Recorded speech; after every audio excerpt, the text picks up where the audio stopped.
La parole de Dieu dit que c'est dans le calme et la confiance que sera votre force. Aujourd'hui, j'ai encore eu la grâce de Dieu. Le Seigneur a encore intervenu dans ma vie. J'étais censée aller à l'hôpital. J'ai pris rendez-vous ce matin pour me rendre à l'hôpital. Et là, le rendez-vous, j'avais pris pour 13 heures. Je savais que là où je partais, c'est un endroit où à 12 heures, il y a une pause. Déjà, partout dans les hôpitaux ici, il y a la pause à 12 heures. Mais je savais qu'ils avaient une pause à 12 heures, mais je ne savais pas à quelle heure ils devaient reprendre le travail. Pour moi, ils devaient reprendre le travail peut-être après 1 heure ou 30 minutes. En fait, c'est ce que j'imaginais. Donc, je ne savais pas à quel moment ils allaient reprendre le travail.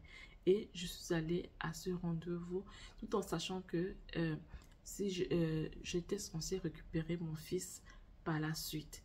Donc, et j'ai pris un peu de retard lorsque j'arrive devant la clinique. Je me rends compte que c'est fermé et ils ont dit qu'ils devaient ouvrir seulement à partir de 14h30. Il faut dire que pendant que j'étais en train de partir déjà, j'étais en train de réfléchir en me disant, mais si jamais le temps est arrivé, qu'est-ce que je vais faire? Est-ce que je vais devoir demander aux gens que je vais chercher mon fils et par la suite je vais revenir à l'hôpital? Donc je me posais la question et une autre parole me disait, à un moment donné je disais non, je vais faire confiance au Seigneur, il va intervenir, je vais arriver et on va me recevoir un peu plus tôt et autres. Donc quand on arrive à l'hôpital, quand je constate que les dames allaient revenir à partir de 14h30, ma fille me dit elle a soif, elle veut boire de l'eau et j'étais pas sur Texas goutte, donc on va acheter. J'ai dit bon, on va aller chercher de l'eau. Je pensais qu'il y avait de l'eau en bas puisqu'on était au 3e étage, donc je pensais qu'il y avait de l'eau en bas au 1er étage que je pouvais acheter et tout. Mais là, je me rends compte qu'il n'y a pas de l'eau, donc il faut que j'aille un peu plus loin. Donc, j'étais en train de réfléchir, mais si on va un peu plus loin et que quelqu'un d'autre arrive avant nous, on sera en retard et tout, comment on va faire? Il faut payer le transport encore à nouveau. Et là, ça va pas être seulement mon transport à moi, mais ça va être le transport de 2 personnes. Donc, j'étais en train de réfléchir et quelque chose me disait, calme-toi, calme-toi. Et après, je disais, non, je fais confiance au Seigneur. De toutes les façons, ce qui va arriver, va arriver. Donc, je faisais confiance au Seigneur. Alors, on allait chercher de l'eau. On n'a pas trouvé de l'eau en bas. Donc, il fallait encore aller un peu plus loin pour aller chercher de l'eau. On a marché un peu plus loin. On est allé chercher de l'eau. Et on est revenu par la grâce de Dieu. Il n'était pas encore l'heure. Quand on est revenu, on était assises pour attendre que la clinique ouvre. Donc, à un moment donné, les dames de la clinique passaient, nous voyaient et tout. Elles m'ont vu. Et il y a une autre personne qui arrivait avec son enfant qui toussait beaucoup. Et pendant que on était là, donc j'étais en train de dire, oh vraiment, Seigneur, vraiment je compte sur toi. Il faudrait que je sois, on doit me recevoir la première. On doit me recevoir la première et qu'on ne mette pas trop de temps.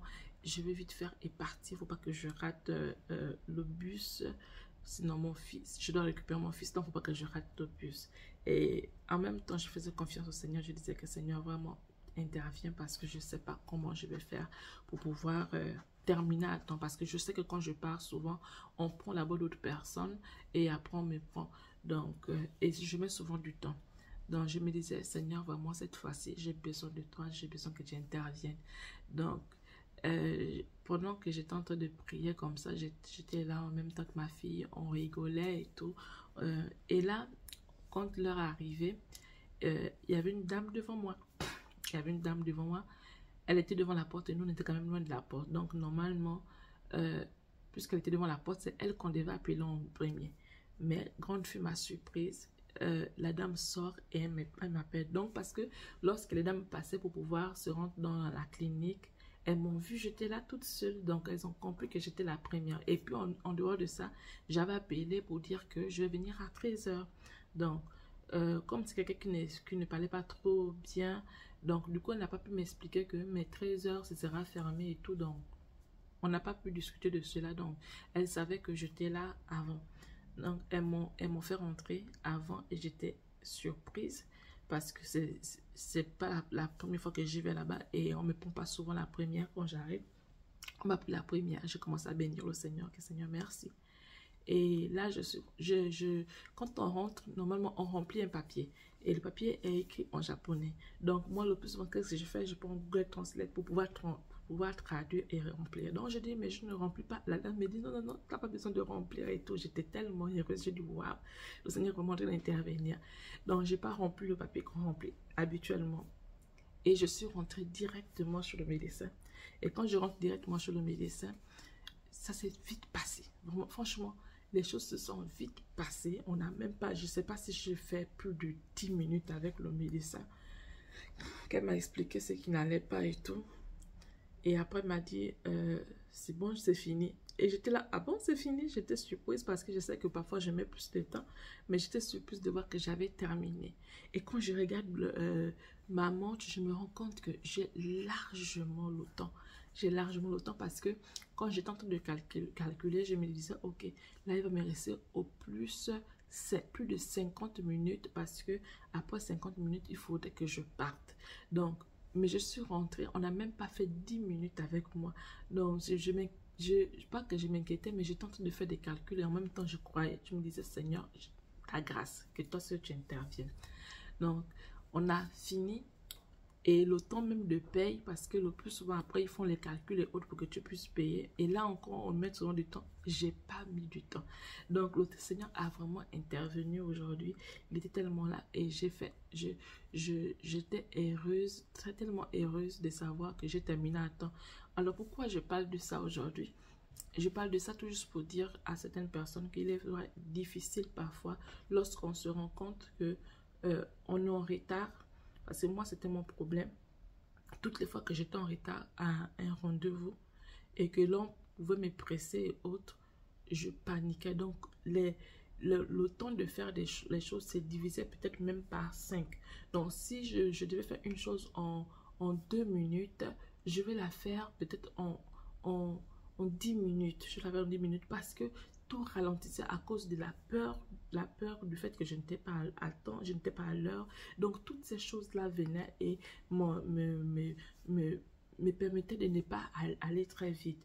Donc, aujourd'hui, je suis guérie de ça, j'ai béni le Seigneur. Et je crois qu'il y a quelqu'un d'autre peut-être qui souffre de cette situation, du fait que parfois vous êtes en retard. C'est pas grave, c'est vrai que quand on est chez les Blancs, le temps c'est le temps, mais quand vous faites confiance au Seigneur, il peut parfois permettre même que le temps soit, comment on dit ça, il peut, je ne sais pas comment il faut expliquer ça. En fait, vous êtes déjà en retard, mais il peut permettre des choses de telle sorte que vous arrivez, par exemple, là vous partez, la personne n'est pas encore là. Ou encore, vous arrivez et vous savez que vous avez perdu, déjà vous avez raté votre train, mais vous allez trouver le train que vous avez raté, que vous étiez censé rater, il a pris du retard. Donc, il y a toujours, j'ai remarqué ça avec ma vie, que depuis que je me lamente plus par rapport aux choses, genre je suis en retard ou quoi, ou sur toutes les choses, parce que tout ce qui, en ce qui me concernait avant, je perdais mes moyens à n'importe quel moment. Lorsque ça commence à trop bouger, je me perds. Et il a fallu que je demande au Seigneur de m'aider de telle sorte que je puisse travailler ce côté, parce que quand je me perdais, quand je paniquais souvent, eh bien, tout se ralentissait. Donc, je faisais des choses, je devenais maladroite ou encore je perdais plus de temps qu'il ne fallait. Donc, depuis que le Seigneur a travaillé ce côté, et je sais que beaucoup de personnes peuvent peut-être vivre cela, laissez lâcher prise, laissez le Seigneur prendre le dessus, laissez le Seigneur vous utiliser, vous accompagner, laissez le Seigneur décider de ce que vous abandonnez-vous. Vous savez que vous êtes déjà en retard, dites au Seigneur que Seigneur, je suis en retard, que toi seul tu interviennes. Je vous assure que si vous faites cet exercice, il est tellement difficile de le faire parce que on est habitué à ne pas à vouloir faire les choses de nous-mêmes. Mais là, il va falloir que vous abandonnez au Seigneur et vous laissez au Seigneur faire. Vous allez voir que les choses vont fonctionner. Vous allez vous dire, waouh, ça fonctionne vraiment. Moi, je suis un exemple palpable parce que je vous dis que j'étais quelqu'un qui paniquait beaucoup et qui perdait ses moyens par rapport à ça. Et même la panique pouvait même me rendre malade. Ça rendait malade mes enfants, ça rendait malade tout le monde dans chez moi. Parce que tellement on était paniqué. Et surtout quand quelqu'un vient encore essayer de dire une chose sur... tandis que je suis déjà en retard, ou bien tandis que je suis en train de paniquer. Et là, c'est comme si c'était de l'huile qu'on mettait sur le feu. Je perdais mes moyens. Mais par la grâce de Dieu, j'ai appris à lâcher prise, à laisser le Seigneur faire des choses. Donc, même quand je suis en retard, je me dis, ok, c'est pas grave. Si je rate, il n'y a pas de souci. Ou encore, en fait, je dis toujours au Seigneur, Seigneur, je compte sur toi, que toi seul tu interviennes. Et là, je la paix. Je me dis, si je rate mon rendez-vous, il n'y a pas de problème, j'aurai un autre jour. Si je fais telle chose, c'est pas grave. Je ne me lamente plus. Je reste tranquille. Et en fait, si tu n'as pas cette capacité, tu auras des difficultés, surtout quand on a les enfants. C'est vraiment difficile. Les enfants vont vous prendre trop de temps, ils vont vous prendre la tête. Mais vous avez besoin de vraiment vous canaliser. Vous avez besoin de laisser lâcher prise. Surtout quand ils sont petits, ils sont tout le temps malades. Vous avez besoin du Seigneur. Vous avez besoin du Seigneur dans ce genre de conditions. Parce que si vous n'avez pas le Seigneur, vous pouvez mourir à la place de vos enfants. Vous pouvez tomber malade à la place de vos enfants. Donc vous avez besoin du Seigneur pour toutes ces choses-là. Parce que la vie va tellement vite aujourd'hui que si on va à cette vitesse, eh bien ça ne pourra pas.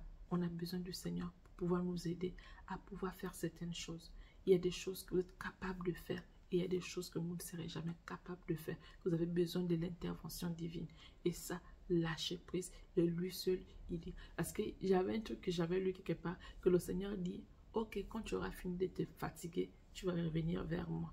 Donc, depuis ce jour, je disais que non, je ne vais plus me fatiguer pour certaines choses que je sais que moi, je ne peux pas faire, que le Seigneur peut faire. Il peut faire au travers de ma personne. Parce que si moi-même je fais, ce sera imparfait. Mais si lui, il fait, ce sera agréable. Et il dit que là où il n'a pas conçu, il va détruire. Donc, je laisse le Seigneur faire des choses, mais désormais dans ma vie. Et je sais que quand il a fait une chose et que je ne sais pas ce qui se passe, je me dis, c'est Dieu qui a fait. Et puis ce qu'il a fait, même si à mes yeux, ce n'est pas ce que je voulais, je m'abandonne à lui. Peut-être qu'il sait pourquoi il a fait cela. Il n'a pas fait autre chose. Donc, ayez cette attitude et vous allez vous rendre compte que vous allez avoir toute la paix possible. Vous n'allez plus vous perdre à pouvoir faire quoi que ce soit. Vous allez avoir cette paix, la paix qu'il dit qu'il donne. Effectivement, sa paix n'équivaut à rien sur cette terre. Sa paix, elle est différente. Vous avez la paix du Seigneur. Eh bien, devant toutes les situations, vous allez minimiser certaines choses parce que vous allez comprendre que ça ne vous fera rien de vous lamenter. Donc, laissez la paix du Seigneur. Abandonnez-vous au Seigneur. C'était un petit conseil pour toutes les personnes qui se lamentent également comme moi, qui se lamentent comme moi je me lamentais autrefois, qui perdaient leurs moyens. Donc, je vous donnais comme ça mon astuce, comment je fais pour pouvoir surmonter cela. Et ça ne veut pas dire que je ne me lamente plus, non. Je peux me lamenter parfois, mais ça ne se fait plus comme ça se faisait autrefois. Parce qu'autrefois, on peut dire que c'était carrément la maladie. Aujourd'hui, je peux me lamenter, mais c'est pour un court instant. Et puis aussitôt, je sors de cette situation et puis je comprends que bon, ok, c'est arrivé, qu'est-ce que je peux faire d'autre et tout. Donc, à la prochaine.